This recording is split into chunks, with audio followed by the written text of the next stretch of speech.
Bonjour à toutes et à tous. Je suis Monica Manolescu, directrice de l'UCIAS, et voici mon collègue Thomas Baumert, co-directeur de l'UCIAS. Nous sommes la nouvelle équipe de direction qui avons pris la relève suite au mandat de Thomas Sebessen, dont nous allons dire quelques mots dans quelques instants. Nous souhaitons remercier Madame la Présidente Frédérique Béraud d'avoir accepté notre invitation et de dire quelques mots au début du colloque. Le symposium annuel de l'UCIAS est un moment festif qui a lieu depuis 12 ans, depuis la création de l'UCIAS, au mois de novembre. Et cette manifestation va se dérouler en 3 temps. Tout d'abord, nous allons écouter Madame la Présidente Frédérique Béraud prononcer un mot d'accueil. Puis Thomas Baumert et moi-même allons parler un tout petit peu de l'UCIAS et puis vous présenter les nouveaux professeurs titulaires des chaires de l'UCIAS et aussi les nouveaux fellows avec leur projet de la promotion 2025. Et last but not least, nous allons écouter la conférence de notre invité de cette année, Monsieur Thomas Romer, qui est professeur au Collège de France, titulaire de la chaire Milieu biblique, et qui va prononcer une conférence intitulée « L'invention du monothéisme ». Madame la Présidente, vous avez la parole. Merci beaucoup. Madame la directrice, monsieur le directeur adjoint, monsieur l'administrateur du Collège de France, mesdames et messieurs les chercheuses et les chercheurs, mesdames et messieurs les fellows de l'USIAS, mesdames et messieurs les titulaires des chaires USIAS. C'est un plaisir pour moi de pouvoir être avec vous en ce début d'après-midi pour un moment qui est important dans la vie de l'USIAS. Puisque ce symposium va permettre de connaître et de présenter les fellows et les chaires de l'USIAS 2025. C'est en effet une nouvelle équipe qui prend son envol aussi avec ce symposium pour un instrument qui pour l'Université de Strasbourg reste tout à fait important. L'USIAS est en effet un des instruments de notre attractivité. Ces chercheurs et ces chercheuses récompensés dans le cadre des fellows comme des chaires ont des travaux d'excellence, souvent des travaux émergents, toujours des travaux dans l'ensemble des disciplines de notre belle université. J'en veux pour preuve ma présence au même endroit il y a 2 jours pour le colloque de la MICHA, maison dans laquelle vous vous trouvez, colloque qui était également cofinancé par l'USIAS. C'est un élément important que l'USIAS puisse s'engager également pour les sciences humaines et sociales. Je le disais, un instrument vital pour l'Université de Strasbourg parce que la recherche doit pouvoir être reconnue, mais doit pouvoir bénéficier aussi d'une liberté, de marge pour se déployer. C'est en ce sens que l'USIAS a été construit et qu'on souhaite pouvoir continuer à le faire vivre, s'inscrivant également dans la tradition du Collège de France, ce qui permet de vous remercier particulièrement pour avoir accepté de prononcer cette conférence dans le cadre de ce symposium. Alors évidemment, ce symposium prend place dans un contexte que je sais être particulièrement difficile et dont je vais dire quelques mots. Je voudrais souligner d'abord que l'USIAS s'est inscrit, comme toute l'université, dans ce contexte de difficultés budgétaires que nous affrontons, qui sont des difficultés budgétaires majeures. L'USIAS prend sa part des économies et participe également de la réforme d'une partie de l'IDEX, qui est un des instruments, je dirais, au cœur de l'écosystème qui a permis à l'Université de Strasbourg d'être titulaire de toute une série de projets structurants. L'USIAS est également là comme outil pour assurer la protection de la liberté académique. Et on sait combien cette liberté est aujourd'hui attaquée, combien elle est également difficile à défendre dans les fractures de notre société et plus globalement dans les fractures du monde. L'USIAS est et doit rester notre boussole dans les vents mauvais. Nous devons ensemble promouvoir notre résilience dans les crises du monde en privilégiant la complexité de ce monde, en privilégiant la science et en demeurant les vigies qui, par le savoir, sa diffusion, sa mise en discussion, éclairent le monde. Que l'USIAS puisse, par sa communauté des fellows et des titulaires de chaires, nous permettre de rester des femmes et des hommes qui doutent, des femmes et des hommes qui recherchent, des femmes et des hommes qui reprennent inlassablement le métier qui tisse nos avancées scientifiques.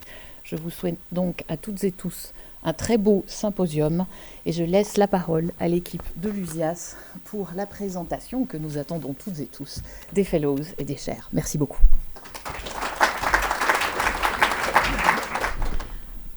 Avant de présenter les fellows et les nouveaux professeurs titulaires des chaires, nous aimerions dire quelques mots de l'USIAS.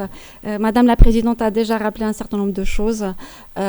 Nous aimerions commencer par rappeler que l'USIAS a été fondée en 2013 et a été dirigée pendant 12 ans par le professeur Thomas Ebbesen, qui a nourri une vision et une ambition forte pour l'USIAS, en étroite collaboration avec l'université.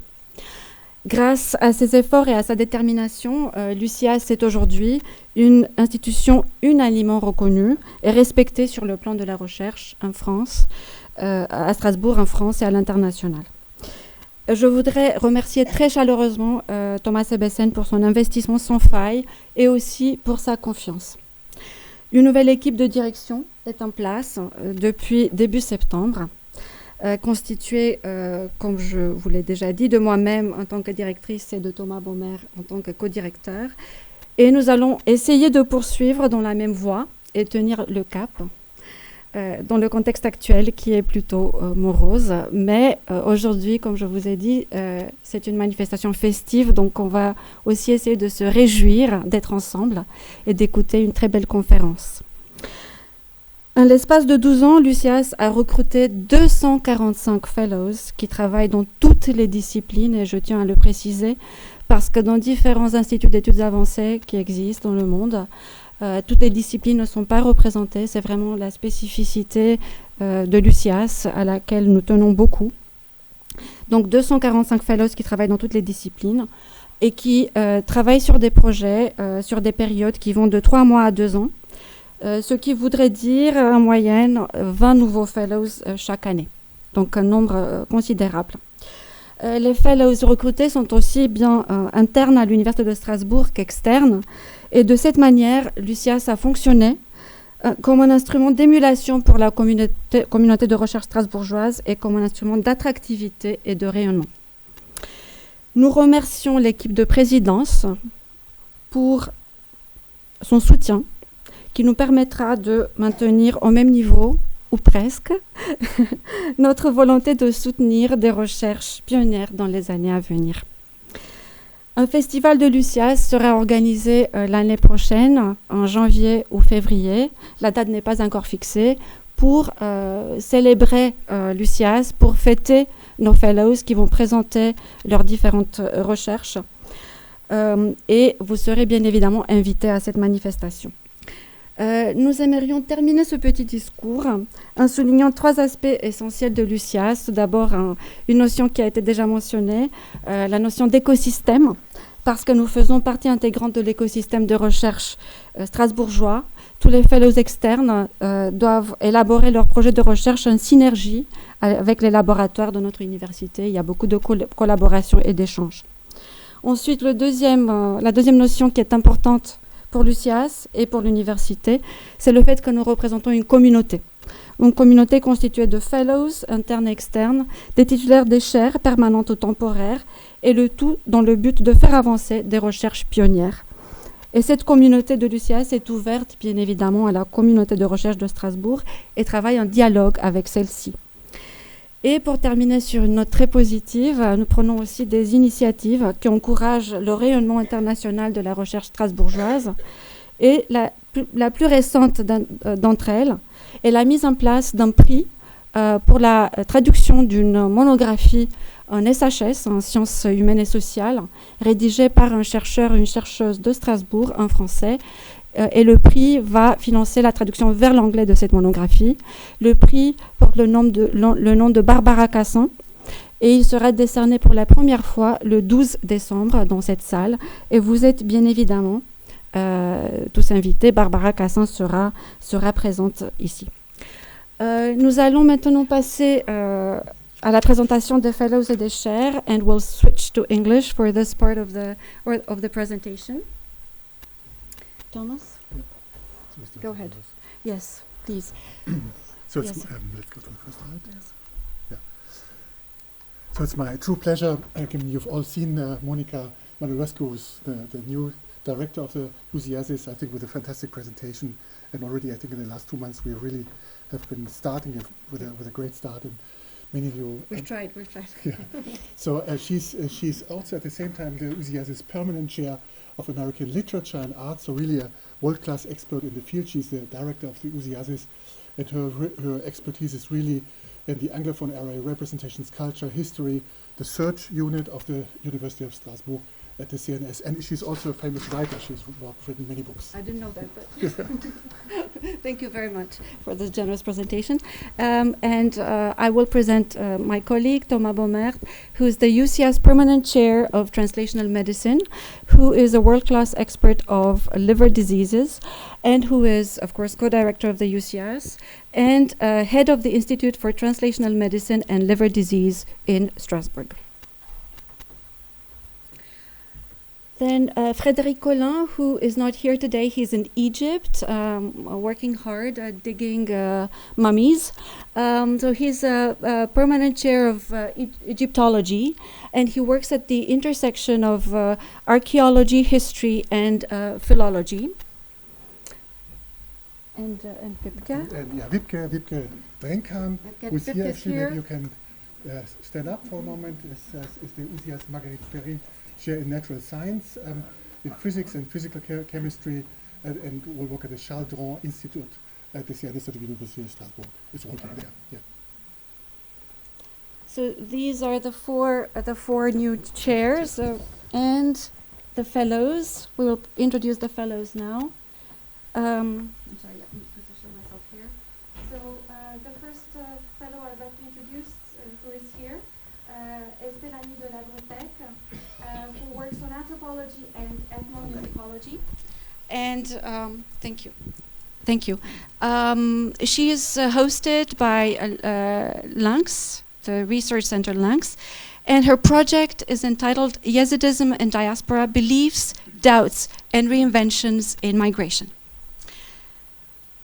Amir Hoveyda, I don't know if he's here, who works on catalysis and click chemistry. That's a very nice name. It's very poetic, all these scientific names of projects that are very poetic to my ear. And the title of his project is Catalytic Stapling and ROS-Triggered Destapling of Peptides. And we're coming to the next fellow. So we have Hélène Ibata, British Art History and Visual Culture. Maybe you want to stand up. And her project is entitled Eco-Critical Perspective on British Romantic Visual Culture and the First Industrial Revolution. Then we have Yoshimitsu Ito, who's here in the front. And he is from the University of Tokyo studying functional polymers. His project is entitled Novel Functional Porous Polymers with High Mechanical and Photochemical Stability. Stanimir Kondov, who is not here, works in atomic physics, and whose project is entitled Quantum Information Processor Using Neutral Atoms. And Jocelyn Laporte, whose domain is human genetics and neuromuscular diseases,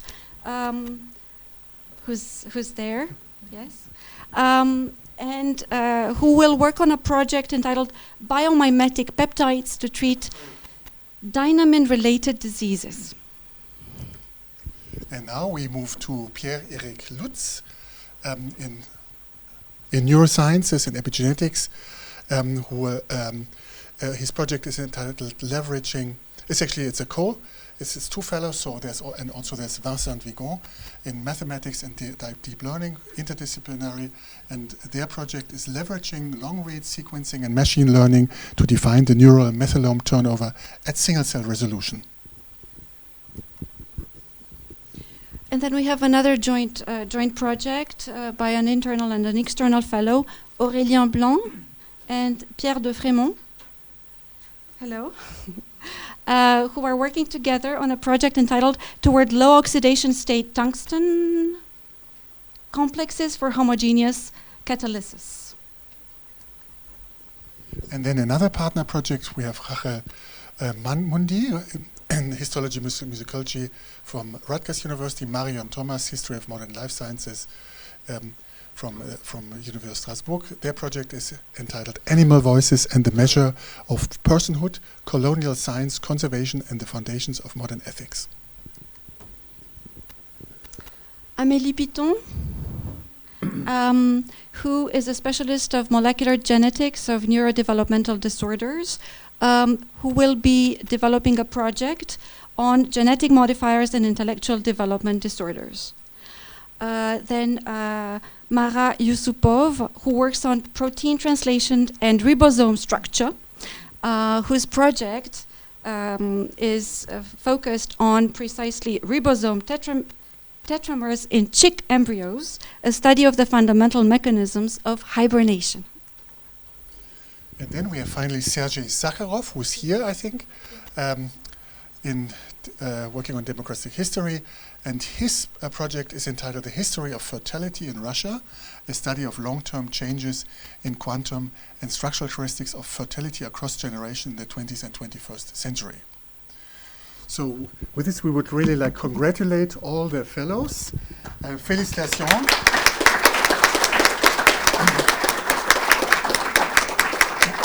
We will be very excited to work with you. I think it's really a wonderful opportunity, and I will hand over to Monica. Okay. So thank you very much for being here.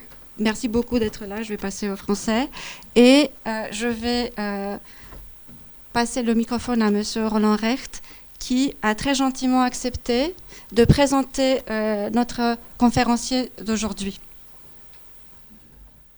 Merci beaucoup, cher Thomas, d'être venu à Strasbourg. Nous avons essayé d'inviter Thomas Remer il y a à peu près 1 an et demi, et il est tellement pris que nous avons dû attendre, mais nous avons attendu, et notre patience a été récompensée. Merci d'être là pour cette conférence sur la naissance du monothéisme. Je voudrais juste rappeler en quelques mots la personnalité de Thomas Remer. Il s'est lancé dans des études de théologie. Il dit lui-même que c'est un peu par hasard, bien qu'étant né dans une famille protestante où on lisait la Bible, il ne se voyait pas vraiment amorcer une carrière de théologien. Et donc, un jour, un conseiller pédagogique, si j'ai bien compris, lui a dit « mais pourquoi pas des études de théologie ?» Et donc, Thomas Remer est devenu le grand bibliste qu'il est aujourd'hui, à partir de ses études à l'université de Heidelberg, où il étudie en particulier les langues sémitiques, l'université de Tübingen, puis il vient à Paris, à l'école pratique des hautes études, et il fréquente également à Paris l'Institut catholique et l'Institut protestant. À un moment donné, il occupe des fonctions d'aumônier universitaire à Nancy, mais il a dit qu'il a arrêté cette activité par manque de vocation. Il devient ensuite professeur à l'Université de Genève et à l'Université de Lausanne. En 2007, le Collège de France crée à son intention la chaire Milieu biblique. Et en 2009, il prononce sa leçon inaugurale qui avait pour titre « Les cornes de Moïse, faire entrer la Bible dans l'histoire ». Faire entrer la Bible dans l'histoire, c'était exactement son objectif à la fois de ses travaux et de son enseignement. En 2016, il est nommé membre de l'Académie des inscriptions et belles-lettres. Et je voudrais juste signaler quelques-unes de ses publications. Rassurez-vous, il en a à peu près 400 à son actif. J'en citerai 4 ou 5. En 2007, en particulier, il publie la première histoire d'Israël, l'école deutéronomiste à l'œuvre. En 2014, un livre qui a eu un immense retentissement, L'invention de Dieu, couronné par le prix de l'histoire des religions décerné par la Fondation des Amis de Pierre-Antoine Bernstein. Et il a également publié des ouvrages de vulgarisation que je ne voudrais pas manquer de mentionner, notamment dans la célèbre collection Que sais-je, un petit livre consacré aux 100 mots de la Bible et un autre à l'Ancien Testament. Thomas Remer s'est livré à une activité nettement pluridisciplinaire pour mener aux travaux qu'il a conduits, en particulier la philologie, évidemment, l'histoire, et aussi l'archéologie, puisqu'il a fouillé en Israël avec Israël Finkelstein en 2017 et 2019. Et ces fouilles ont été le départ d'une autre aventure de vulgarisation, de noble vulgarisation, puisque ça a donné lieu à un film produit par Arte sur l'Arche d'Alliance. En fait, les recherches de Thomas Remer portent sur les origines et les cultes de Dieu, du Dieu. C'est un peu le thème général qui parcourt plusieurs de ses ouvrages et beaucoup de ses recherches. Il essaye de comprendre dans quel milieu sont nés les textes qui ont donné finalement naissance à ce livre des livres qu'est la Bible. Et cette enquête qu'il mène, encore une fois, comme je l'ai dit, à la fois à partir de la philologie, de l'histoire et de l'archéologie, cette quête est, je crois, toujours un peu la base chiffrée de ses recherches. Je ne voudrais pas vous faire attendre plus longtemps et lui céder la parole pour nous parler de l'origine du monothéisme. Merci encore, Thomas, d'avoir accepté notre invitation. Madame la Présidente, Madame la Directrice, Monsieur le Directeur adjoint, chers et chers collègues, c'est un grand honneur d'être invité ici dans cette illustre assemblée. J'étais très impressionné de voir vos compétences.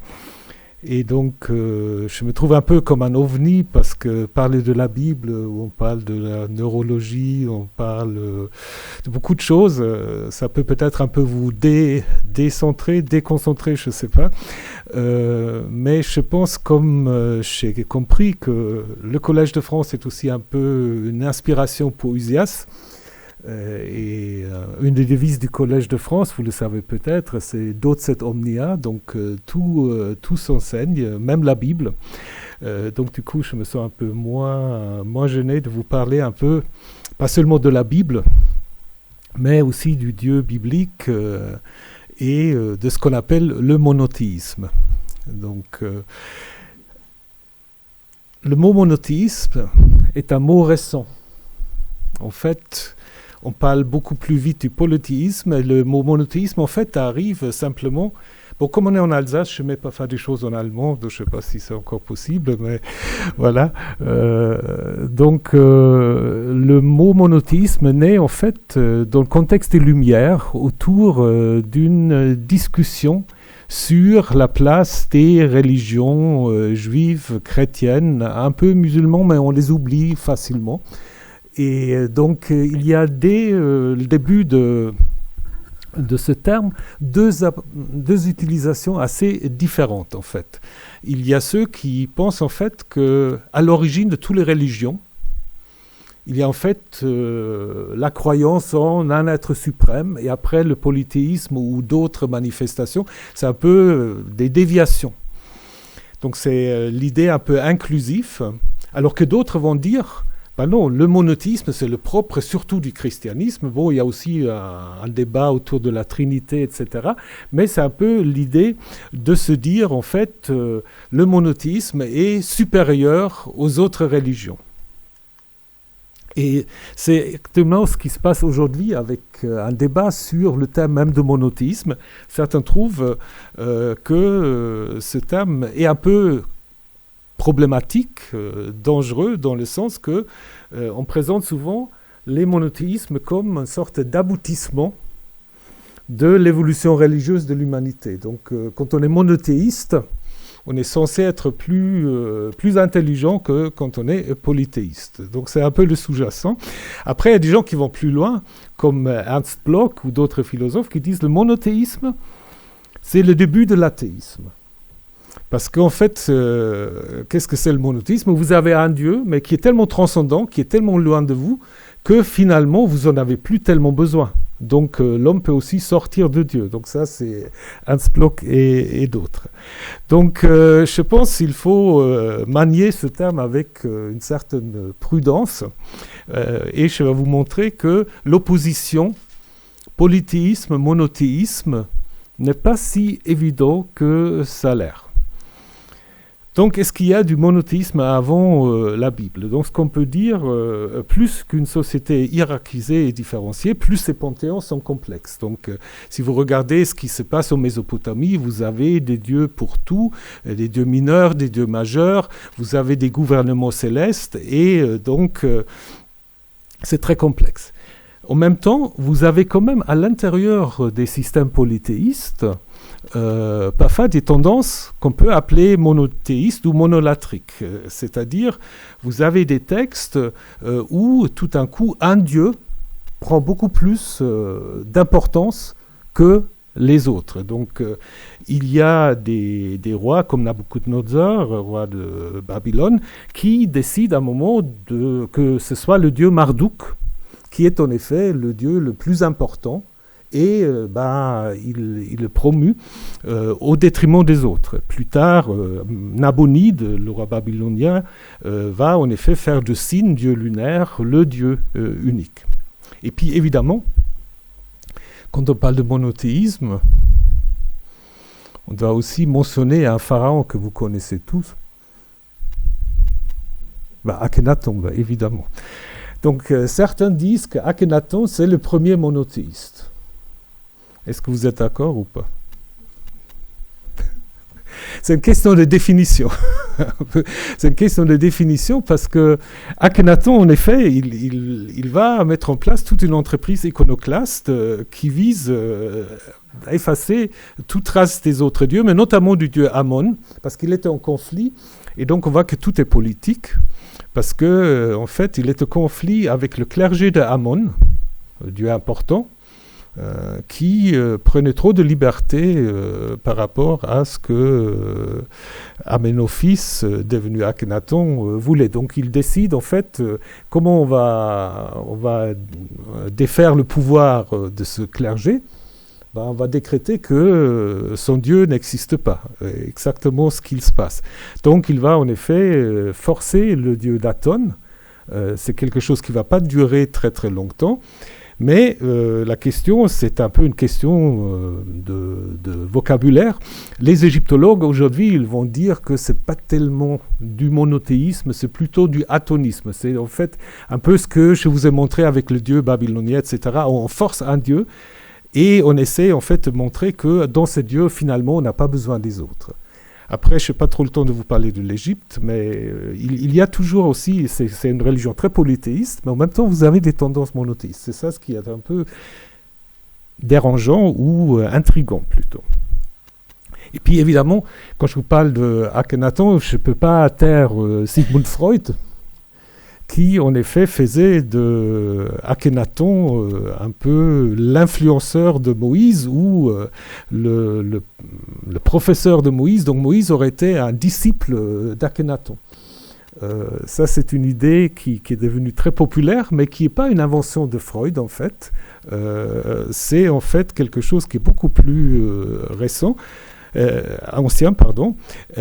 en fait, Freud met ça en place dans L'homme Moïse et le monothéisme. Vous connaissez peut-être ce livre, qui est parfois pris un peu comme de l'argent comptant, alors que Freud lui-même dit c'est un roman historique. Et souvent, on oublie en fait que c'est un roman historique, donc il le prenait à moitié peut-être au sérieux.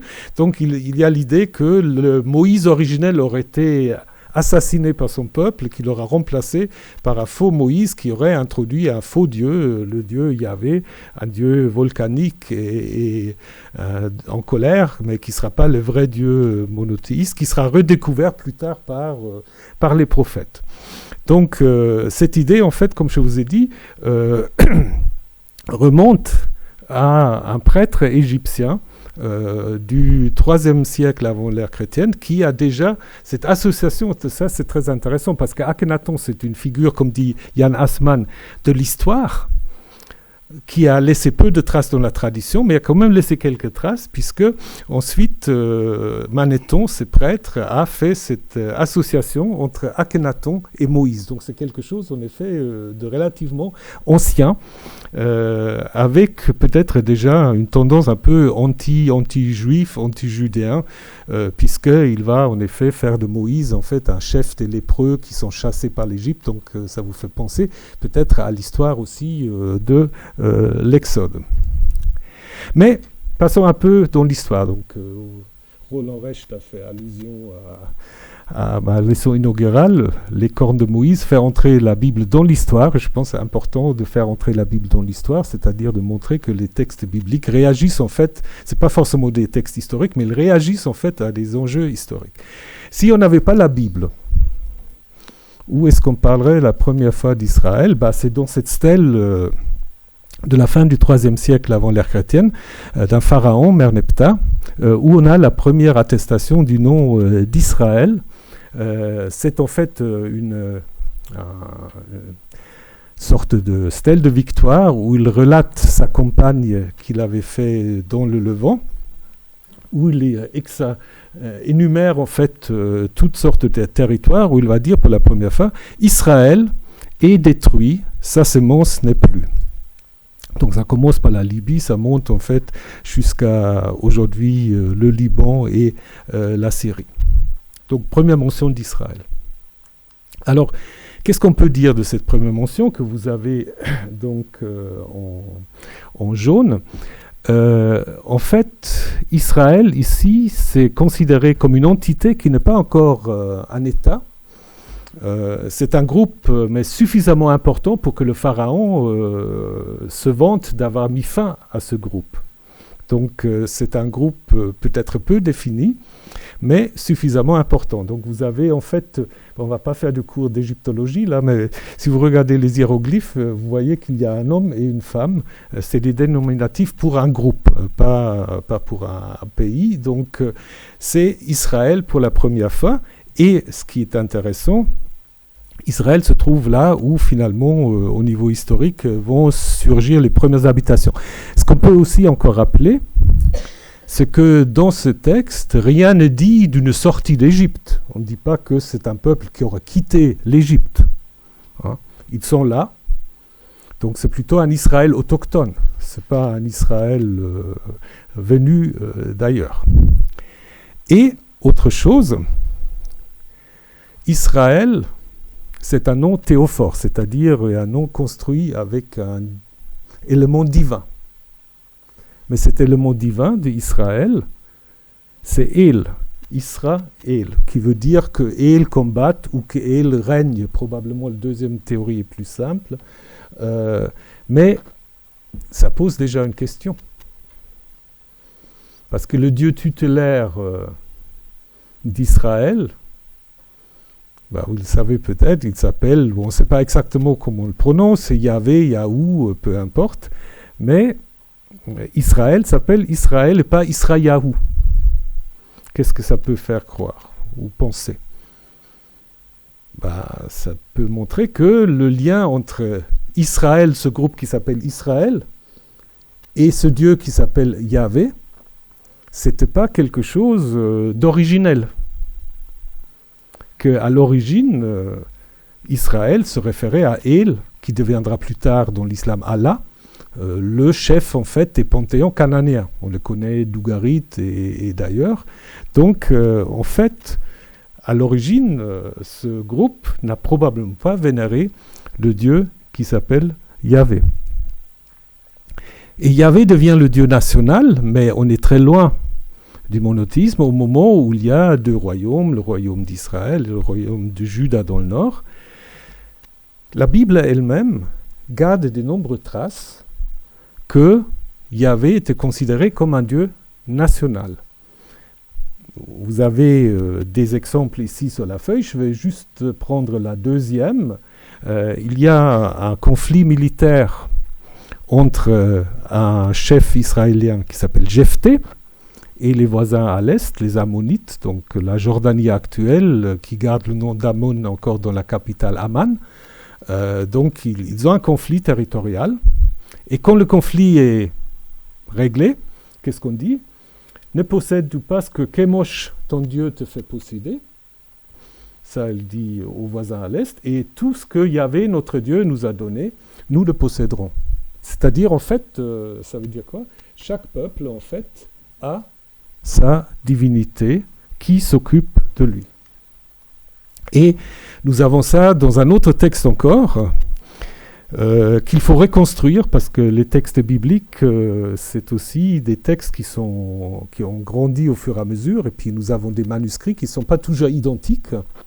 Donc là, je vous ai mis un texte qui se trouve dans le livre du Deutéronome, dans le livre du Pentateuque, et on va le lire d'abord. Quand le Très-Haut donna aux nations leur patrimoine, il fixa les territoires des peuples suivant le nombre de fils d'Israël. En effet, la part de Yahvé, c'est son peuple, Jacob et sa part attribuée.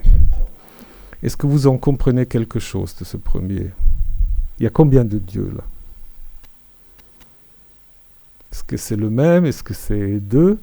Si vous prenez le texte en grec et vous le retraduisez en hébreu, et si vous prenez un fragment des textes de la mer morte, de Qumran, vous avez un autre texte, quand Elion, donc c'est comme El, quand Elion donna les nations en héritage, quand il répartit les hommes, il fixa les territoires des peuples suivant les nombres de fils de Dieu. Et la part de Yahvé et son peuple, Jacob et sa part attribuée. Donc là, c'est plus clair. C'est-à-dire, vous avez un grand Dieu, El ou Elion, qui, lorsqu'il crée la terre, distribue parmi ses fils les nations. Donc à chaque Dieu, il donne un peuple. Et donc, Israël, Jacob, devient la part attribuée à Yahvé. Donc on est dans des textes bibliques encore, dans des idées qui ne sont pas monothéistes, mais qui sont clairement polythéistes. D'ailleurs, il y a des inscriptions qui confirment cette idée. On présente souvent Yahvé comme un dieu célibataire. Mais en fait, il avait une déesse qui lui a été associée. Donc vous avez ici des inscriptions qu'on a trouvées à Kuntilet Ajrut, qui est un site dans la péninsule du Sinaï, qui était fouillé quand c'était occupé par Israël, et par Kirbet El-Kom, on a des bénédictions, je vous bénis de la part de Yahvé et par son Asherah. Donc en fait, Yahvé avait une déesse qui lui était associée, et cette déesse s'appelait Asherah, la grande déesse. Donc ce n'était pas un dieu seul, comme d'ailleurs tous les autres dieux du Proche-Orient ancien. Un mot encore sur la stèle de Mesha qui se trouve dans le Louvre, qui en fait montre à sa manière l'importance de cette conception de Dieu national. Alors la stèle de Mesha est intéressante parce que c'est la première attestation en dehors de la Bible du tétragramme des quatre lettres du Dieu d'Israël que vous avez ici en paléo-hébraïque, donc Yahvé ou Yahou. Et ce qui est intéressant dans la stèle de Mesha, c'est que c'est en fait de nouveau une stèle de victoire du roi de Moab, côté est, qui en fait célèbre sa victoire contre Israël. Et comme il exprime sa victoire, ou comme il exprime d'abord qu'Israël avait occupé son territoire, il dit, Kémosh, vous l'avez déjà entendu tout à l'heure, je vous ai parlé déjà de Kémosh, Kémosh s'était mis en colère contre son pays. Donc l'idée, c'est que le fait qu'Israël occupe le pays, ça vient de la colère du Dieu national. Donc le Dieu national peut en effet se mettre en colère contre son peuple, ce qui est une manière d'expliquer les défaites. Donc ce n'est pas forcément la faute du roi ou de l'armée qui n'était pas bien préparée. On va dire en fait c'est la faute ou disons la faute, c'est une décision du Dieu national qui s'était mis en colère contre son peuple. Et on va retrouver la même chose dans la Bible. On va dire, lors des défaites, c'est la colère de Yahvé qui s'enflamma contre son peuple. J'y reviendrai là-dessus dans un moment. Pour la médiation entre le peuple et la divinité, il faut une médiation. Et cette médiation, normalement, c'est le roi. Et le roi est appelé image de Dieu.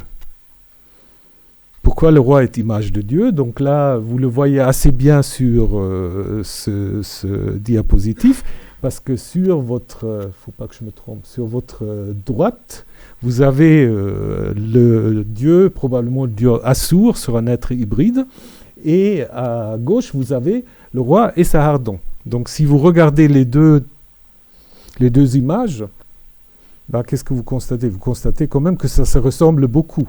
Ils ont le même coiffe, ils ont le même geste, le même manteau. Et donc, manière de montrer que, en fait, la divinité s'incarne dans le roi, ou le roi reflète la divinité. Souvenez peut-être que dans la Bible, au moment de la création de l'être humain, c'est tout l'être humain qui va être appelé image de Dieu. Donc, gardez ça en tête, je reviendrai un peu vers la fin donc c'est un peu pour vous faire réfléchir déjà un peu sur qu'est-ce que c'est image de Dieu. Mais normalement, c'est le roi. C'est le roi qui est image de Dieu.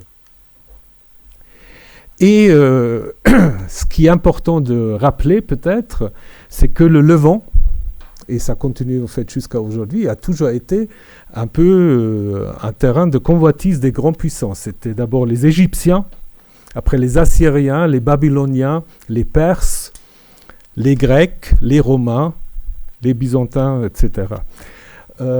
Et donc les Assyriens deviennent très importants à partir du 8e siècle et ils vont en effet marquer profondément le début d'une littérature biblique qui souvent réagit en fait contre ou qui s'inspire des Assyriens tout en réagissant contre les Assyriens.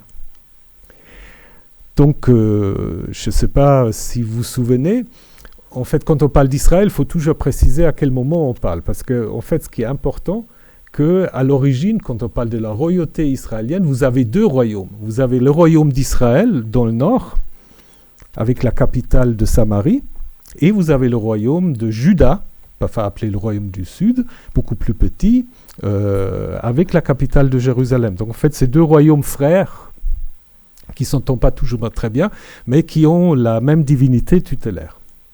Donc en 722, les Assyriens vont s'emparer de Samarie, la ville va être détruite et le nord va être intégré dans le système des provinces assyriennes, avec des déportations de population. Donc c'est une manière très fréquente de contrôler la situation parce qu'on mélange les populations, on déporte, on réintroduit d'autres, ce qui permet un meilleur contrôle des territoires soumis. Alors, comment la fin du royaume d'Israël en 722 a été vécue dans le sud? En fait, dans le sud, on a compris, parce qu'en fait, le nord a toujours un peu dominé le sud, dans le sud, on s'était dit, voilà, le vrai Israël, c'est nous, puisque Yahvé a permis que le nord a été effacé par les Assyriens, donc nous sommes le vrai Israël. Donc en fait, ça amène une récupération du titre Israël par le sud. Donc à ce moment-là, Israël n'est plus tellement un titre politique, mais devient un titre théologique, idéologique, pour dire c'est le peuple de Yahvé. Il faut vous imaginer ça un peu comme les empereurs germaniques qui tout d'un coup se proclament empereurs du Saint-Empire romain, alors que le Saint-Empire romain n'existe plus. Et donc ça c'est un peu pareil, donc les rois du Sud tout d'un coup ils se disent les rois d'Israël. Donc dans le Nord, bien s'il n'y a plus d'indépendance, le culte de Yahvé va continuer. Et on va retrouver plus tard, vous avez peut-être déjà entendu parler des Samaritains, ça vous dit quelque chose, les Samaritains? C'est un peu les successeurs lointains de ces populations du Nord, qui eux considèrent qu'ils sont les vrais Juifs, et que les Juifs considèrent que c'est un peuple d'idolâtres. Donc voilà, on peut y revenir tout à l'heure. Donc ce qui est important à rappeler, c'est à partir de 722, lorsque le royaume du Nord est en effet effacé, devient partie de l'Empire assyrien. Jérusalem, qui jusqu'à là est une ville plutôt modeste, devient une ville importante. Pour quelles raisons? Alors il y a plusieurs explications, mais une explication, c'est peut-être aussi qu'il y a, ce qui se répète toujours dans l'histoire, des mouvements de population du Nord qui voulaient échapper aux Assyriens, et qui s'installe dans la capitale du Sud. C'est une des explications. Donc Jérusalem devient une ville importante et arrive un moment très important en 701. En 701, toujours avant l'ère chrétienne, le royaume de Juda se révolte sous un roi qui, à mon avis, est un très mauvais politicien, mais qui est célébré par les auteurs bibliques, c'est le roi Ézéchias, parce qu'il fait une politique anti-assyrienne. Et les Assyriens sont très fâchés, donc ils vont faire une campagne contre le Sud. Ils prennent la deuxième ville, Lachish, et au même moment, même année, ils mettent le siège devant Jérusalem. Mais ce siège n'aboutit pas. Alors, pour quelle raison ? Grande question, on ne le sait pas. Et en fait, la Bible va évidemment dire que c'est Yahvé qui a défendu sa ville. Hein. Peut-être les Assyriens n'avaient simplement pas envie de prendre Jérusalem, ou puisqu'ils voulaient juste statuer un exemple, on ne le sait pas. Mais toujours est-il que c'est un peu, comme dit Yair Amit de l'Université de Tel Aviv, c'est un peu le début d'une idée sioniste, Sion, dans l'idée que Sion était la montagne du temple. Donc c'est un peu le début de la signification symbolique de Jérusalem. Et cette importance de Jérusalem, elle va se renforcer 30-40 ans plus tard, mais surtout sous le règne d'un roi qui s'appelle Josias, et qui bénéficie en fait d'une sorte de vacuum de pouvoir. Les Assyriens se retirent, ils sont déjà embêtés par les Babyloniens, et on va parler de ce roi comme un grand réformateur. On raconte qu'il aura trouvé, ou lors des travaux de restauration, on aura trouvé un livre qui aurait été en fait lu au peuple et qui aurait été donné en fait le début d'une réformation ou d'une révolution politique et religieuse pour faire de Jérusalem le seul endroit où on peut offrir des sacrifices à Yahvé. Donc c'est une sorte de politique de centralisation. Quel est l'intérêt d'une politique de centralisation? Il faut vous rappeler que les sanctuaires, c'est aussi les recettes d'impôts. Et donc, quand on offre des sacrifices, on paie aussi ses impôts. Et puis, si c'est centralisé, le roi contrôle plus facilement ce qui se passe sur le plan économique. On raconte que le roi Josias aura fait sortir du temple toutes sortes d'objets et d'éléments. Et surtout, on apprend qu'il sortait de la maison de Yahvé l'Ashéra. Donc, il y avait apparemment un symbole, une statue de Ashéra qui était dans le temple de Jérusalem, que le roi Josias va faire disparaître. Et beaucoup plus tard, lorsque Jérusalem va être détruite par les Babyloniens, j'y viens dans un moment, on se rend compte, en effet, où certains vont dire, ça c'est la faute de roi Josias parce qu'il avait fait disparaître la déesse. Hein? Donc là, on va dire c'est la déesse qui s'est mise en colère parce qu'on l'a fait sortir du temple de Jérusalem. Donc on a de nouveau l'idée de la colère, cette fois-ci de la déesse.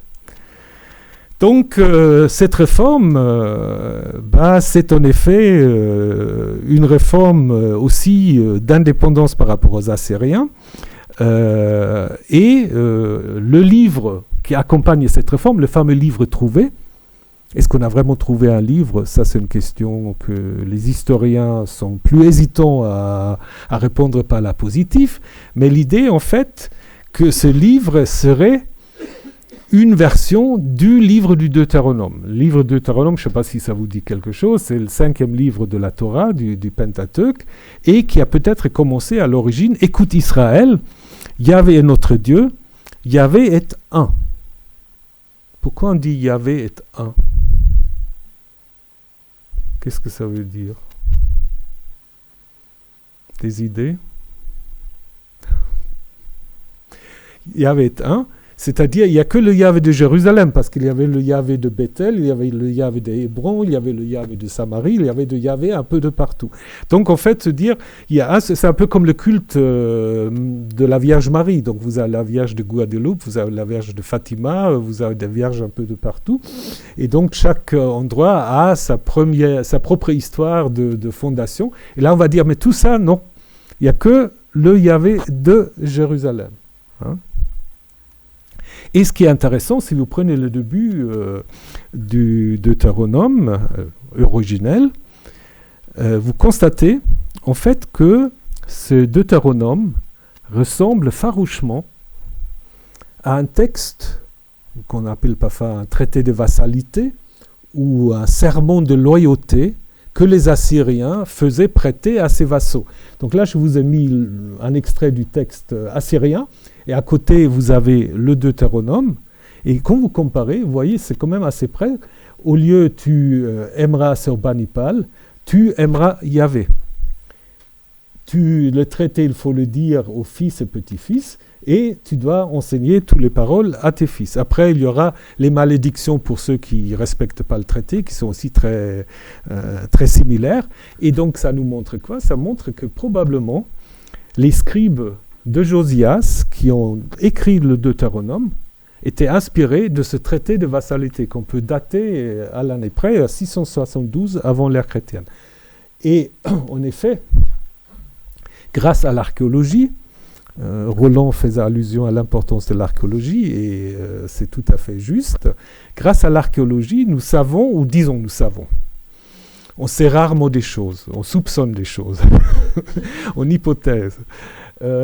Mais on a fait des fouilles, des Canadiens ont fait des fouilles dans le sud de la Turquie, à Taynat, et ils ont trouvé dans le sein des saints d'un sanctuaire une copie de ce même traité de vassalité. Donc les Assyriens faisaient du copie de ce vassalité, ce traité, ils le mettaient dans les temples. Et donc il est tout à fait possible d'imaginer que dans le temple de Jérusalem, vous avez eu en fait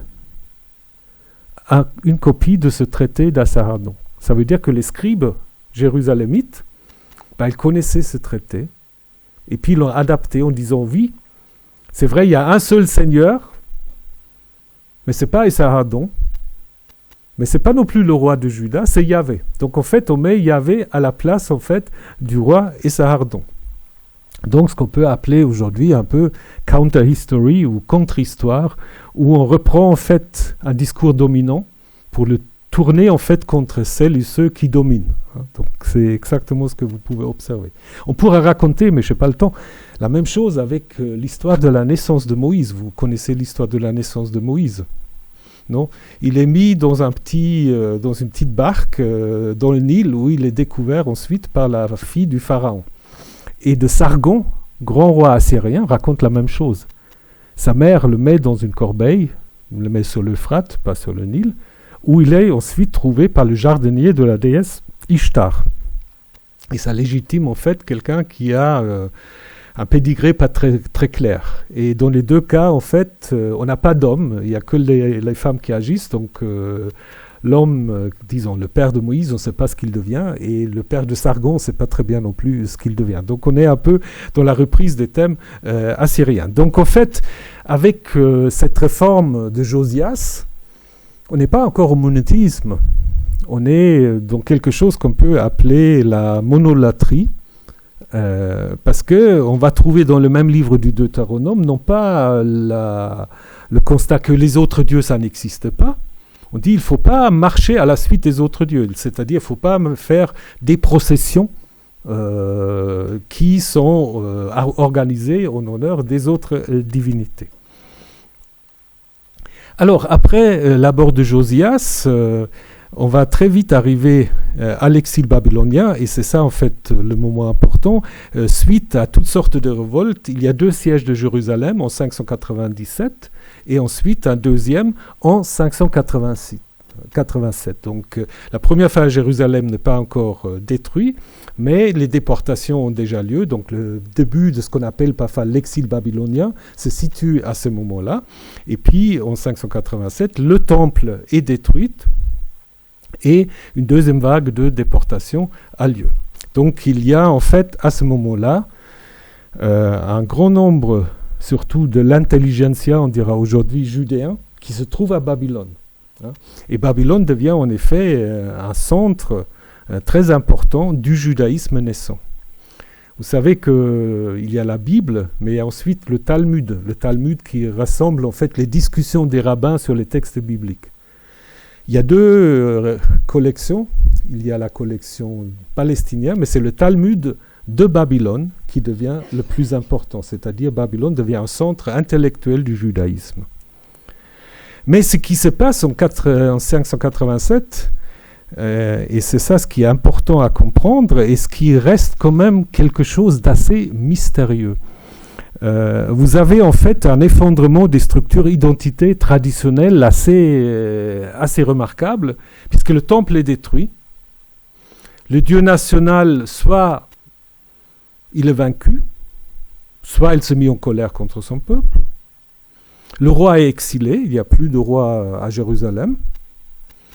Le pays est occupé, il n'y a plus de cohésion territoriale. Il y a des Judéens qui sont partis de force à Babylone. D'autres se sont réfugiés en Égypte, d'autres sont restés dans le pays. Donc il n'y a plus rien qui fait l'identité d'un peuple. Et qu'est-ce qui se passe dans ces moments-là ? On peut se dire que si on regarde ce qui se passe au niveau des voisins, ils se fondrent simplement de l'Empire, ils perdent un peu leur identité, et puis c'est un peu la fin de l'histoire. Et pour la Bible, c'est juste le contraire. En fait, c'est quelque chose de très paradoxal. C'est cet effet, aujourd'hui, on parlera peut-être de résilience, je ne sais pas si le terme est adéquat, mais il y a un grand traumatisme, et il y a une sorte de résilience, mais qui se passe par la construction d'une histoire. Et là, je voudrais faire allusion à un autre livre en allemand qui s'appelle « Sémantique de la crise », qui n'a rien à voir avec la Bible, mais qui est en fait une enquête sur l'arrivée du terme « crise » dans les sociétés européennes. En allemand, en anglais, en français, le mot « crise » devient populaire autour de la Révolution française. Qui est considéré comme une crise, mais de différentes manières. Et donc ce M. Steil, c'est un Weberien. Donc Max Weber, vous savez, il a un peu des idées d'archétypes d'une certaine manière, ou d'idéal type, comme il dit. Donc Steil, sans référence aucune à la Bible, va dire, en fait, face à la crise, il y a 3 attitudes possibles. Il y a l'attitude du prophète, il y a l'attitude du prêtre, et il y a l'attitude du mandarin. Alors, le prophète, il va dire la crise, elle est nécessaire, parce qu'il va nous amener quelque chose de meilleur. C'est un peu comme Rousseau, quoi. Donc c'est important, il faut passer par la crise, mais après, ce sera que meilleur. Donc c'est un peu un discours utopique, eschatologique, alors que le prêtre va dire, mais la crise, ça montre qu'on a oublié les valeurs traditionnelles. Il faut retourner vers les valeurs traditionnelles. Et après, ce qu'on appelle, ou ce que Steil appelle le mandarin, c'est ceux qui disent, c'est un peu nous, je crois, ici, c'est un peu les grands fonctionnaires qui disent, mais on ne sait pas si la crise est positive ou négative. Mais il faut la comprendre. Pourquoi est-ce qu'elle est arrivée? Donc vous avez une attitude plus analytique. Donc vous avez 3 systèmes. Je pense que ça marche pour beaucoup de crises. Si vous regardez des discours autour de toutes sortes de crises, vous avez ces 3 modèles, ces 3 idéal-types, pour parler avec Weber. C'est quelque chose qu'on peut assez facilement identifier, en fait. Hein. Et donc je vais vous montrer, en fait, comment le monothéisme va se construire autour de ces 3 discours idéal-types. Donc, si je commence, en fait, avec les mandarins, c'est un peu ce qu'on appelle les deutéronomistes. C'est des fonctionnaires, probablement à Babylone, difficile exactement de savoir, qui disent en fait, il faut écrire l'histoire de Moïse jusqu'à la destruction de Jérusalem pour expliquer pourquoi c'est arrivé. Et on retrouve quelque chose que vous avez vu tout à l'heure déjà dans la stèle de Mécha et ailleurs, c'est la colère de Yahvé. Bon, ça c'est normal. Mais ce qui est nouveau maintenant, c'est que c'est à cause de la colère de Yahvé que ceci est arrivé à Jérusalem. Mais ce qui est nouveau, c'est que Yahvé fait venir contre son propre peuple les Chaldéens, c'est un nom pour les Babyloniens. Hein. Et donc là, première question qui se pose d'emblée, si Yahvé fait venir les Babyloniens, c'est qui les contrôle?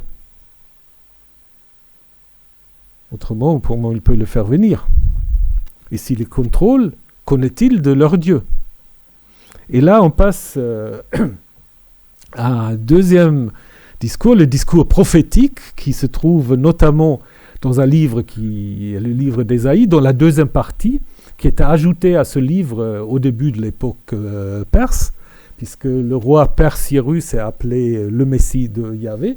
Mais ce qui est important, c'est là le livre le plus monothéiste d'une certaine manière. Parce qu'on va dire, c'est moi Yahvé, il n'y en a point d'autre. Et on va avoir, je ne vais pas vous lire tout ça, on va avoir tout un discours de moquerie sur les Babyloniens qui se fabriquent des statues, en disant, mais ces statues, ceux qui ont l'argent, ils vont prendre de l'or ou de l'argent. Ceux qui ont moins de moyens, ils prennent du bois.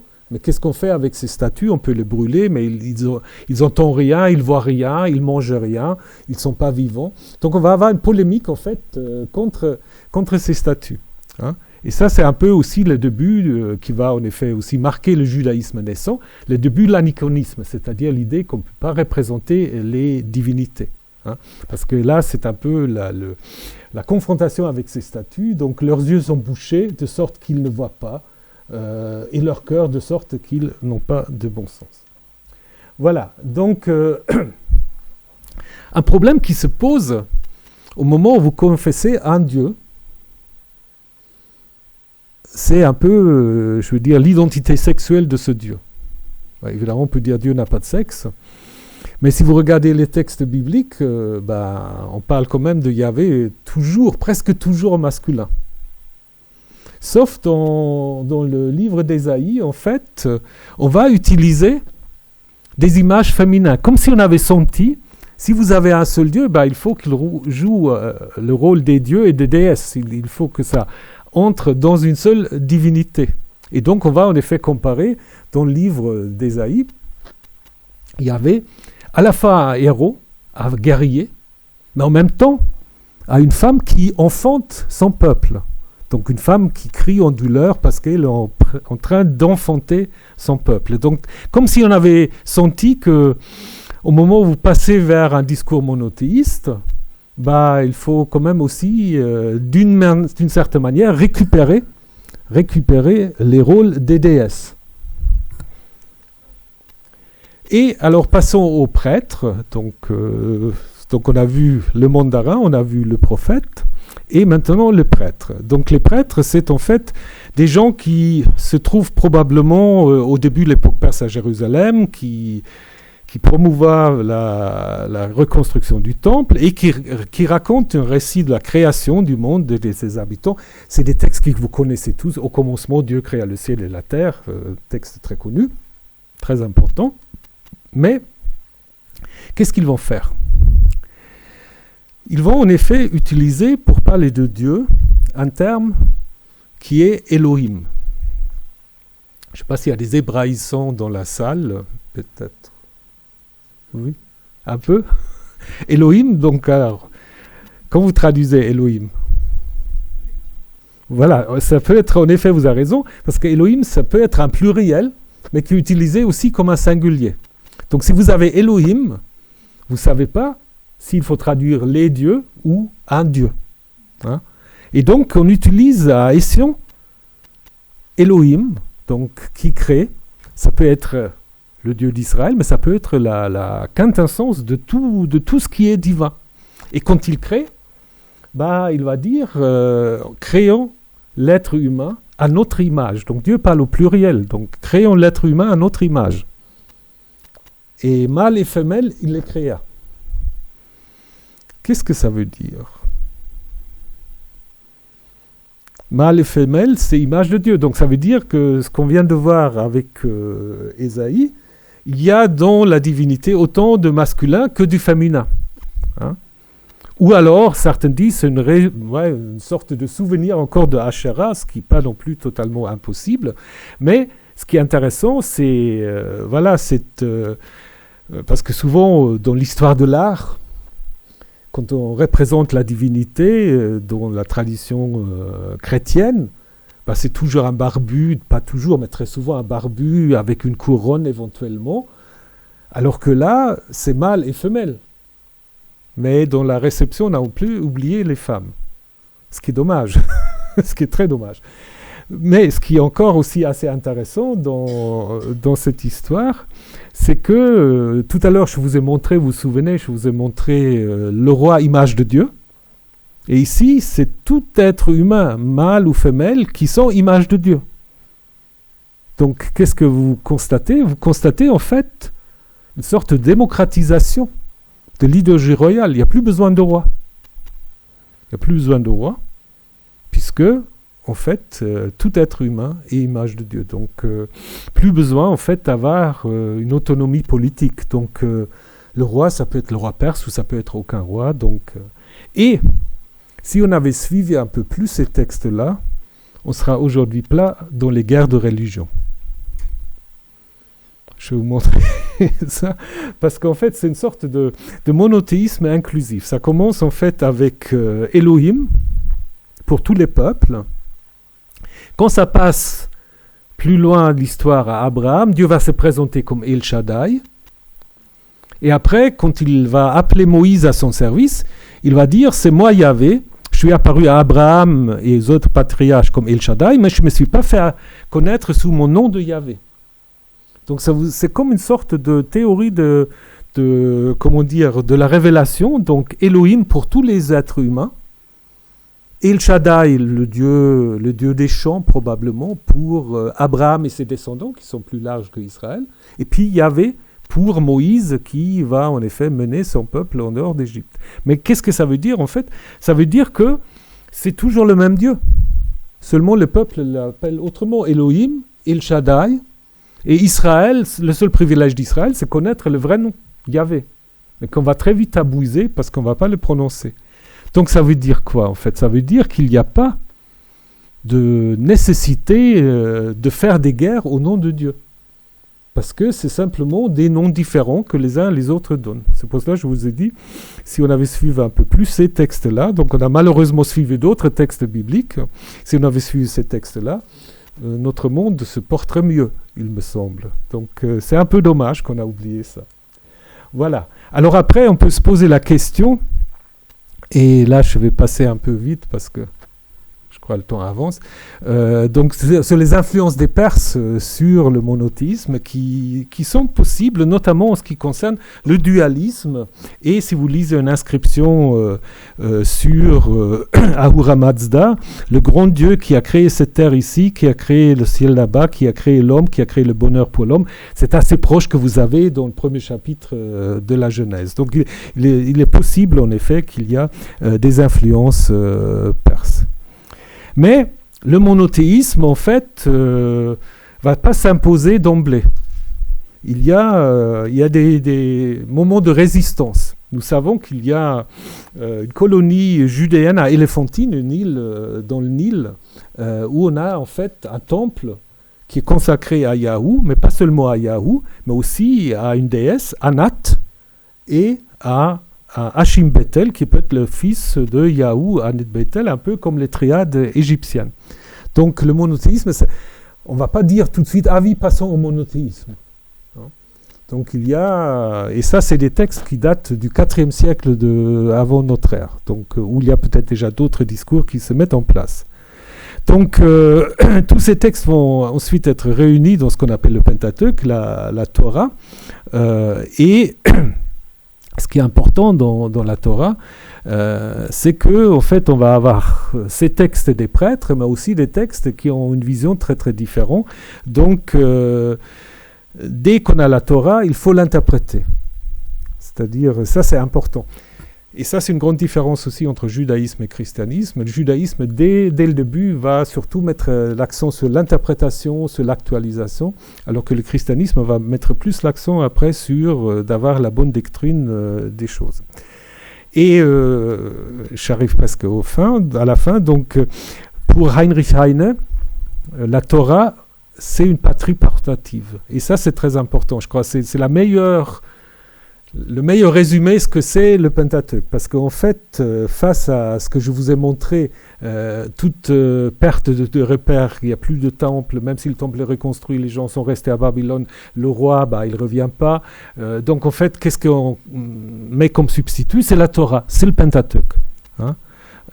Et, chose importante aussi, cette naissance du monothéisme s'accompagne, je ne veux pas dire d'une séparation entre Église et État, ça c'est trop anachronique, mais ça s'accompagne d'une séparation entre le politique et le religieux. Parce qu'en fait, ce qui est important, si vous prenez le Proche-Orient ancien, les lois, ils sont donnés par qui, les lois? Ils sont donnés par le dieu de la justice, Shamash ou d'autres, au roi. Et c'est le roi qui doit faire, en effet, respecter, communiquer d'abord la loi, faire le respecter. Et puis, dans la Bible, il n'y a aucun roi qui reçoit une loi. La seule personne qui reçoit la loi, c'est Moïse. C'est dans la Torah. Et il reçoit la loi où? Au Sinaï. À No Man's Land, personne ne sait où se trouve le Sinaï. Il n'y a pas de roi, il n'y a pas de pays, il n'y a pas de construction étatique. Et ça prépare en effet ce qui devient vers le judaïsme une religion de diaspora. Donc d'où l'idée de Heinrich Heine que la Torah c'est une patrie portative. Et ça s'accompagne en fait de cette construction du Pentateuque comme la loi de Moïse. Donc le monothéisme n'est pas toujours facile à penser, comme disait un des théologiens catholiques que je apprécie beaucoup, Pierre Gibert. Le monothéisme est difficile à penser parce que vous avez plein de problèmes si vous avez un seul Dieu. Le mal, ça vient d'où? Ça doit venir du même Dieu. Ou alors, on fait comme les Perses, on fait venir un Satan. Donc, sorte d'ennemi de Dieu qu'on trouve dans le livre de Job, etc. Donc, donc on passe par une tendance un peu dualiste. Ou alors on dit, comme de nouveau dans la partie la plus monothéiste de la Bible, c'est moi Yahvé, il n'y en a point d'autre, je fais la lumière et je crée les ténèbres. Donc, et je fais le shalom, donc le bien-être, la paix, et je fais le mal. Alors Dieu fait-il le bien et le mal? Apparemment, si on suit ça, oui, mais d'autres textes disent le contraire.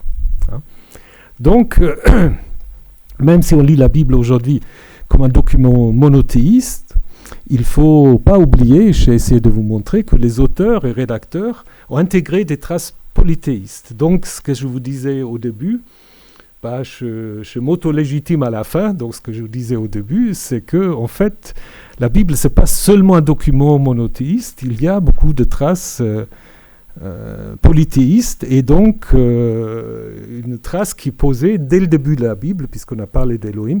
Et je termine en vous montrant le mot Elohim en hébreu, et en vous remerciant de votre attention.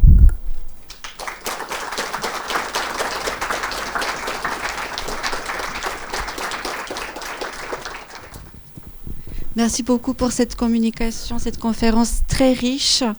Et je vous donne la parole pour des questions. La salle, oui. Bonjour. Bonjour. J'ai une question sur Éléphantine. Vous êtes passé un peu rapidement. On m'a dit 40 minutes. Oui. Voilà. Donc ça sera l'occasion de rajouter quelque chose.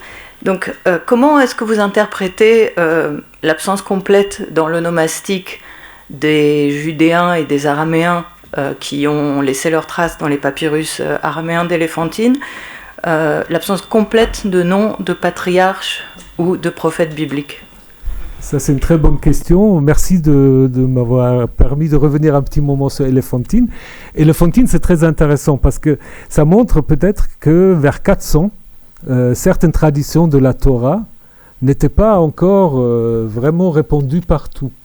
Et quand vous regardez ce qu'on a à Éléphantine, donc on a des contrats de vente, des contrats de mariage. On voit que des noms judéens peuvent être doublés des noms égyptiens, quand on a ce qu'on a par exemple pour l'histoire de Joseph, qui prend aussi un nom égyptien. Mais vous avez raison, il n'y a pas vraiment d'autres allusions à la Bible, sauf, c'est une allusion indirecte, on a ce qu'on appelle le roman ou parfois la sagesse d'Achika, qui est un sage mésopotamien, dont on a une version à Éléphantine. Donc, alors on peut toujours dire que peut-être c'est par hasard, mais moi je pense que c'est une manière de montrer que vers 400, en fait, les traditions bibliques n'étaient pas encore si acceptées par tout le monde ou si répandues d'une certaine manière. Hein.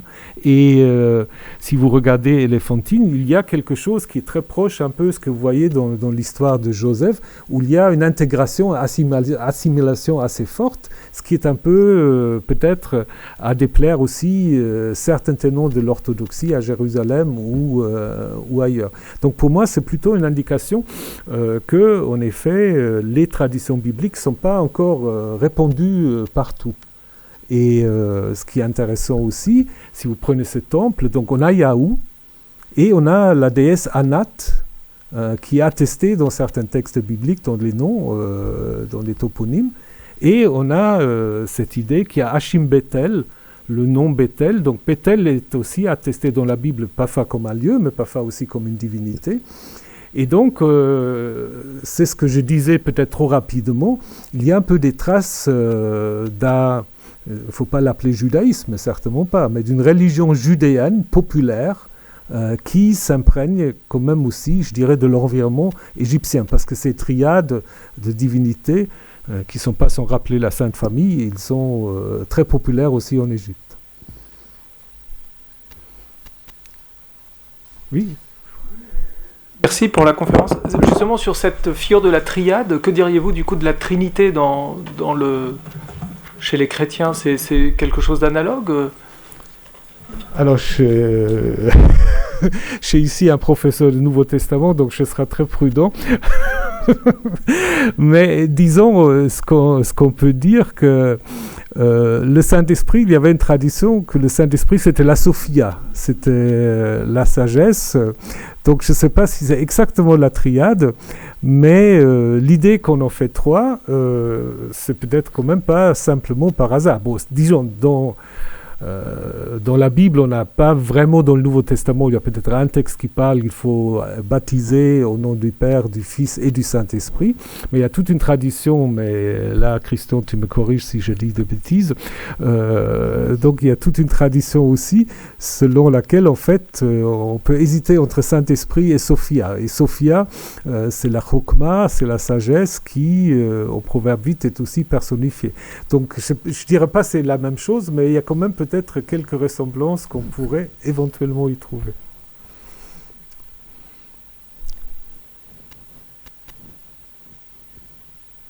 Oui. Vous avez mentionné Ahikar, mais donc justement dans les papyrus d'Éléphantine, Ahikar est en relation avec Esarhaddon, Oui. et justement c'est plutôt la Bible qui, dans les Proverbes et dans d'autres livres, utilise des sentences d'Ahikar. Oui, je suis d'accord. On n'a pas d'autres témoins antérieurs à Éléphantine en réalité. Non, on a d'autres manuscrits d'Arica, mais je pense en effet, c'est peut-être. Alors, est-ce que c'est toujours des dépendances directes? Ça, c'est une question qu'on peut se poser. Mais il y a des parallèles assez intéressants. Après, il y a aussi un peu des parallèles littéraires entre l'histoire qui fait un peu, comment dire, le cadre de cette histoire d'Arica.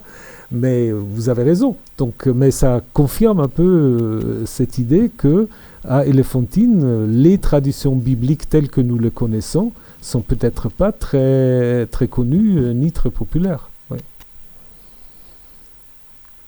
oui, monsieur. Je vous remercie beaucoup pour cette conférence. Je vous avoue que ça ne m'a pas trop surpris, j'ai lu vos livres. Donc, voilà, pour lesquels je vous félicite. Alors, mes questions, ce qui me reste toujours difficile à comprendre personnellement, c'est comment tout ce que vous venez d'expliquer, et qu'on peut comprendre, comment ça a pu donner lieu au christianisme, avec une toute autre philosophie finalement, par le hellénisme par exemple, ou... Je vous écoute. Là aussi, je ne suis peut-être pas le plus grand spécialiste, on parle de christianisme, mais disons, il faut peut-être rappeler qu'au début, il y a même des gens qui diront que la séparation, le partage des chemins, comme on dit parfois, entre juifs et chrétiens, ça arrive un peu au même temps, c'est-à-dire le christianisme, c'est pas forcément une sorte de schisme par rapport au judaïsme, mais que les deux courants en fait vont se constituer un peu en dialogue ou en conflit les uns contre les autres. Si on prend les premiers siècles après Jésus de Nazareth, donc on voit souvent que ce qu'on appelle nous les chrétiens maintenant ne sont pas forcément toujours identifiés comme des chrétiens. Sont identifiés comme une variante, une secte juive. Pour les Romains, à l'origine, ça pose aucun problème. Après, quels sont les grands changements? Je pense un changement quand même qui pour moi est important, mais c'est purement politique, c'est que au IVe siècle, le christianisme devient religion d'État ou d'empire. Et ça, je pense, c'est quand même un changement assez important, puisque du coup, on a une théologie qui va aussi être beaucoup plus politique d'une certaine manière que le judaïsme, qui va être plus dans l'interprétation, dans le rituel de la lecture, pas forcément dans le rituel autre, mais la lecture va en effet se substituer à d'autres rituels.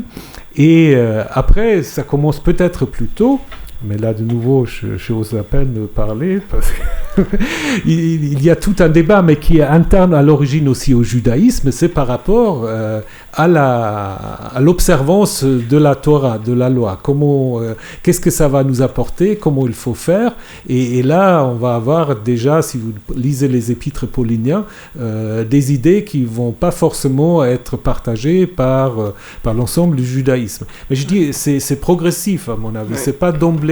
Après, vous avez parlé de l'hellénisme qui certainement joue un rôle important, encore qu'il y a aussi influence hellénistique dans certains textes bibliques de la Torah, du Tanakh, de la Bible hébraïque. Mais c'est un partage, en fait. Aujourd'hui, certains chercheurs diront même on ne peut parler du judaïsme qu'au moment où il y a cette séparation judaïsme et christianisme. C'est peut-être trop radical, mais il y a des gens comme Boyarin et d'autres qui sont dans cette lignée-là. Peut-être qu'il ne faut pas aller jusqu'à là, mais c'est sans doute aussi...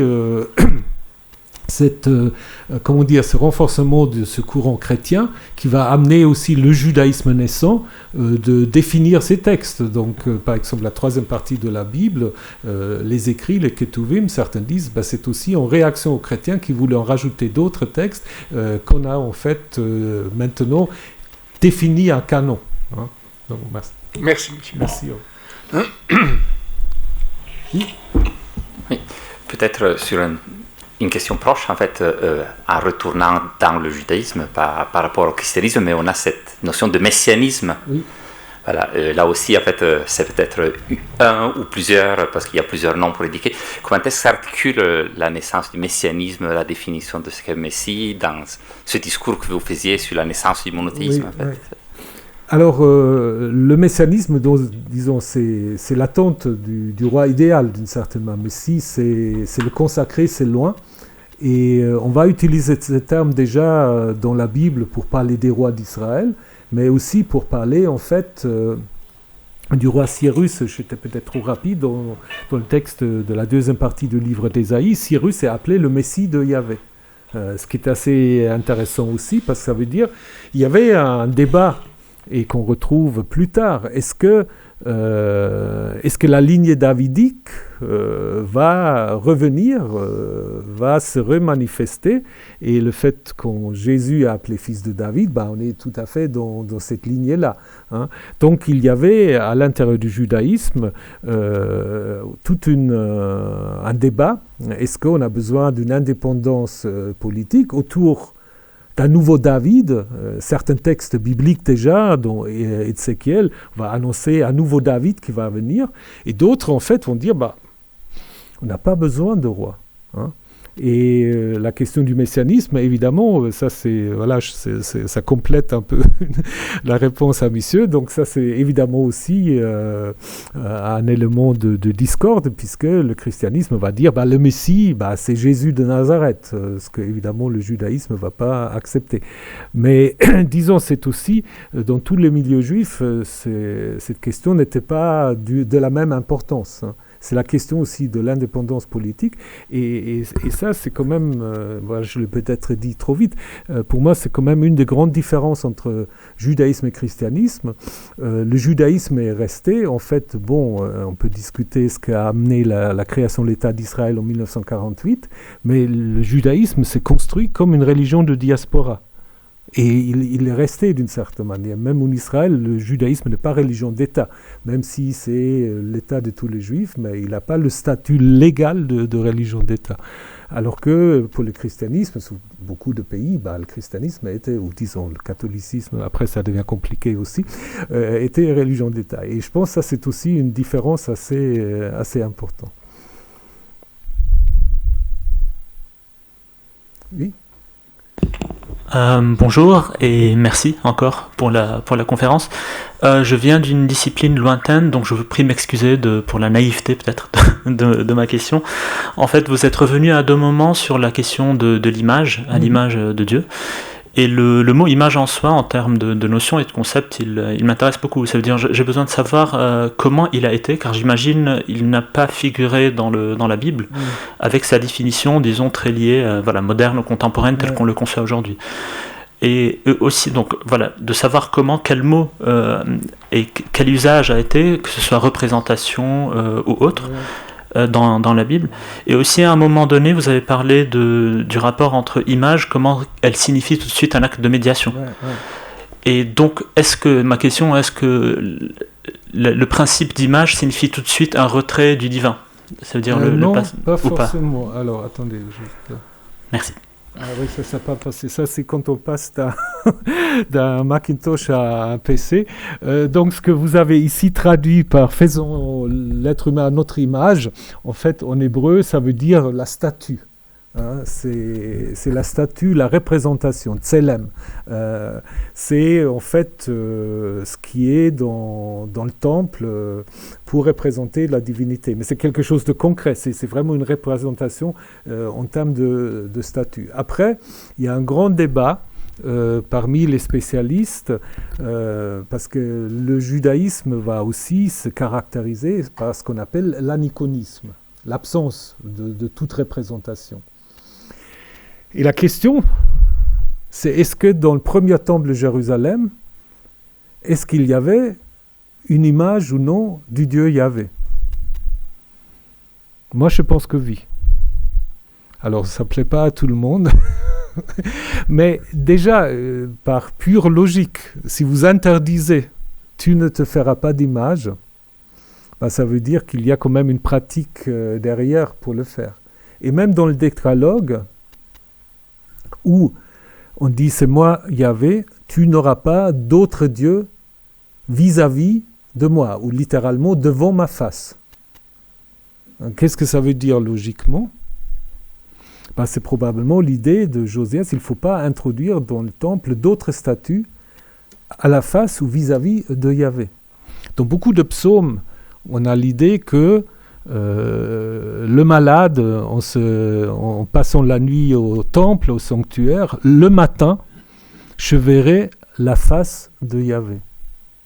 Est-ce que c'est purement symbolique, allégorique, ou est-ce qu'on peut imaginer qu'il passe la nuit et le matin, le temple, disons le prêtre ouvre le Saint des Saints, tire le rideau, et il voit la statue de Yahvé qui est cachée normalement. Donc, image, pour revenir à votre question, c'est la représentation. C'est la représentation, c'est pas forcément un concept abstrait. Donc les dieux, ils ont des images. Et puis, même dans les religions polythéistes, on va pas confondre les dieux avec les images. Donc parfois, on a une idée un peu réducteur. On dit, mais ils sont tellement bêtes, ils pensent que telle statue, c'est le dieu Marduk. C'est une représentation, c'est-à-dire c'est un substitut pour la divinité. Les images, on peut les transposer dans un autre sanctuaire, et puis la divinité est présente.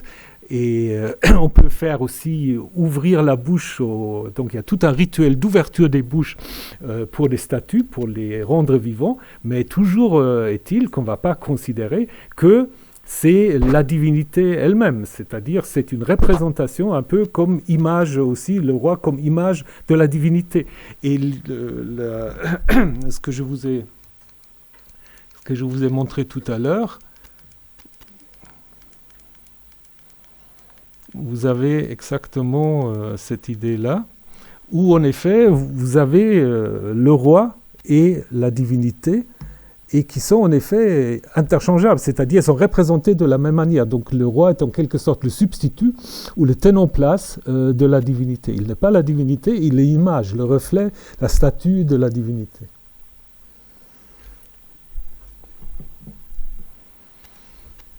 Oui ? Merci pour votre présentation et je m'excuse aussi pour la naïveté de ma question. Non, il n'y a pas de questions naïves. Souvent les questions naïves, c'est le plus compliqué. À ces époques de Yahvé ou autres, est-ce qu'il y avait une grande adhésion de l'ensemble des populations à tous ces textes, à toutes ces paroles, ces psaumes? Et quand ils évoluaient, est-ce qu'il y avait un suivi des populations rapide? Alors, c'est une très bonne question, elle n'est pas du tout naïve, au contraire. On a parlé tout à l'heure avec Madame de Éléphantine, et c'est justement un exemple où on voit qu'au niveau de l'adhésion à des textes, ou même la connaissance des textes, même au IVe siècle, toutes les populations ne les connaissaient pas, ou on ne faisait pas référence. Donc les textes, souvent, c'est des textes des intellectuels, d'une élite. On ne sait même pas trop souvent pour qui ils ont été écrits. Est-ce qu'ils étaient écrits pour... après, je pense qu'il faut distinguer les différents textes, etc. Est-ce qu'ils ont été écrits, etc., pour être lus devant une assemblée ou pas? Donc c'est très difficile de savoir. Je pense qu'il faut aussi distinguer différents endroits de religiosité, la famille, le village, le clan, après la ville ou la capitale. Donc c'est pas forcément la même religiosité. Donc le problème quand on fait ça en 45 minutes, on donne une vision peut-être trop unifiée. Donc j'aurais peut-être dû prendre encore plus de précautions pour vous dire que là nous avons une construction intellectuelle qui finalement s'est imposée, mais qui, disons, voilà, c'est un peu... On parle parfois du judaïsme de manière assez vague, mais le judaïsme, en fait, il est né d'une certaine manière avec ces textes et l'interprétation qu'on donne sur ces textes. Donc avant, il faudrait parler des religions judéennes, israélites, et selon les endroits, donc c'était peut-être très très différent. Je vous ai montré ces textes, on dit Yahvé est un, c'est déjà une manière un peu de centraliser les choses, parce qu'il y avait des sanctuaires de Yahvé un peu partout, et on ne faisait peut-être pas partout les mêmes rituels, les mêmes pratiques religieuses, donc c'est clair, donc il ne faut pas avoir une vision trop unifiée. La Bible, évidemment, ou les textes qui vont devenir des textes bibliques, ils vont nous présenter, une vision un peu idéalisée, ce que c'est l'histoire du peuple d'Israël, qui devient ensuite le peuple juif, mais dans la pratique de tous les jours, je pense qu'on a une grande diversité. Donc, merci pour votre question importante.